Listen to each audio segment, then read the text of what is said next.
Welcome back to part 2 of 3.13. So do you think all perpendicular slopes are related in the way you observed in problem 326?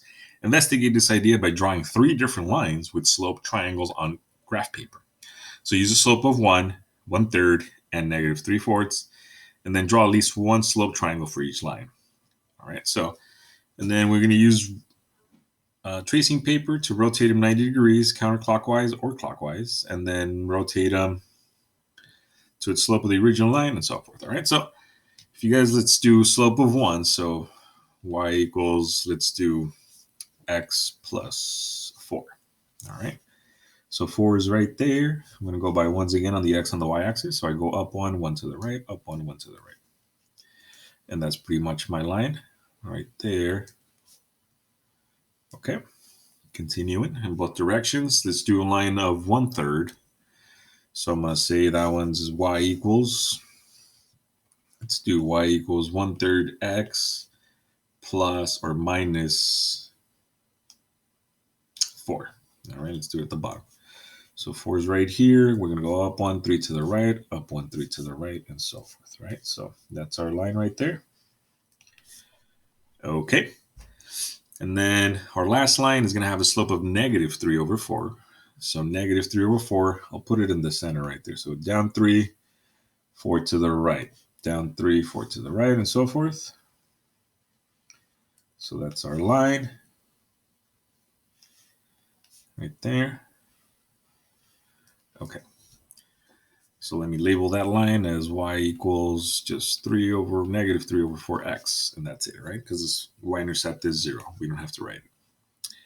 So now we're going to rotate 90 degrees. So let's rotate the first one, the one that had a slope of 1. So if I rotate this 90 degrees about the center, it's going to end up pretty much somewhere over here, right? And that's going to be somewhere our line. Okay.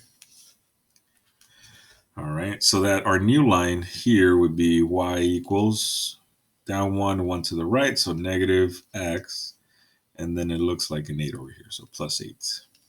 All right. Now let's look at the red line. Let me do that with an orange. Or actually the blue line down here, y equals 1/3 of x minus 4. That's the next one. We're going to rotate that one 90 degrees as well.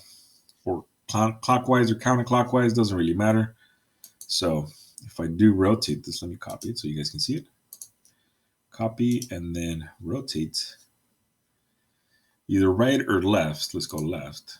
So that is 90 degrees. Oops, my bad. Forgot to paste the other one. There we go. So if we rotate this one 90 degrees, either to the left or to the right, to the left would be counterclockwise. So let's say I end up right there. Okay. So now, if you guys notice, I have a point here and then another point down here. So for that one, I'm going to go down 3 and then 1 to the right. So my new equation would be y equals negative 3x, and it looks like a plus 6. All right. What I want you guys to focus on is mainly the slope. All right. Okay. And then the last one, we're looking at negative 3/4 of x. So we're going to do this one, right? So negative 3/4 of x. Let me change color again. We'll do green. So that one, you're going to have a slope, all right? So if we rotate it 90 degrees, it's going to look something like this. Yep. All right. So again, if you guys notice, all these are perpendicular, right? So let's look at the slope of the first one, right? So the slope of the first equation, it was y equals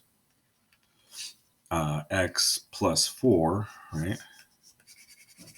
So m equals 1. The perpendicular slope, if you notice, you go down 1, 1 to the right. So that would be negative 1. All right. And then let's look at the next line, line number 2, which had a slope of 1/3. So if m equals 1/3, the perpendicular slope would be negative 3 over positive 1.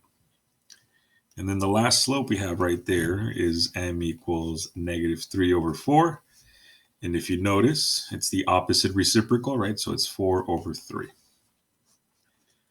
All right, so use the patterns from the work you've done to describe the general relationship of the slopes of perpendicular lines. That is, if you have two perpendicular lines and know the slope of one, how can you determine the slope of the other one without using a rotation? So all we have to say is that the slopes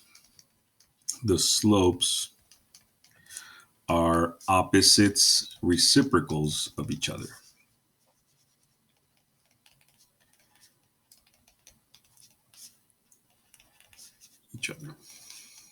All right. So again, if your slope is -1/2, the perpendicular slope is going to be +2/1. That's what it means by opposite reciprocals. That's with a no. Okay. So slopes are perpendicular. I used Sabrina's drawing to explain why the slope of the perpendicular line must always be -b/a if either a nor b is 0. All right. So we have the slopes. They drew a slope triangle right there. All right. We go up a and then b to the right. And then this one right here, the slope of the perpendicular one, this would be negative, right? Because we go down, -b, that's the short side. And then the long side is a, all right? So that would be +a.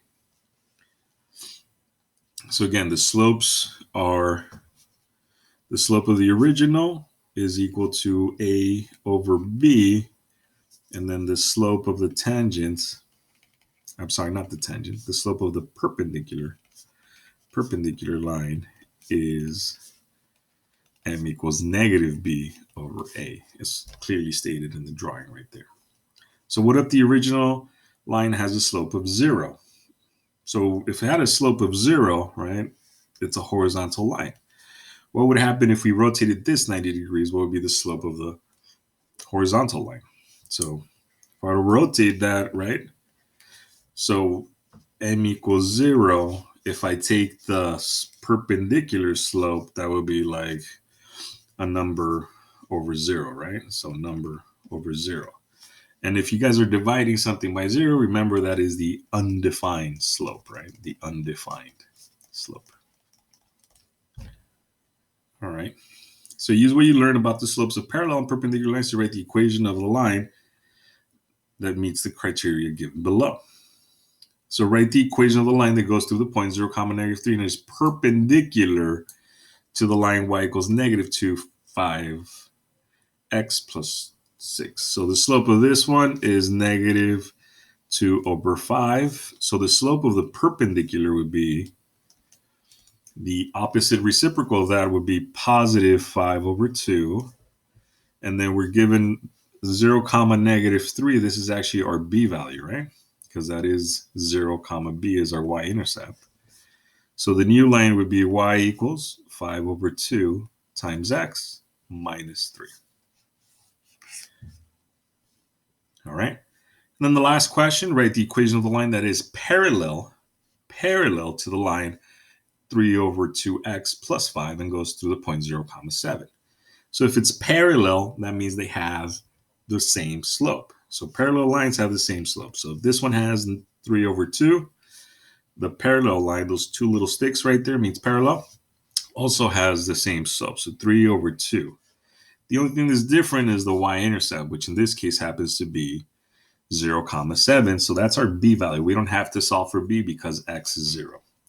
So y equals 3/2x plus 7 would be the line that is parallel to +3/2 of x plus 5.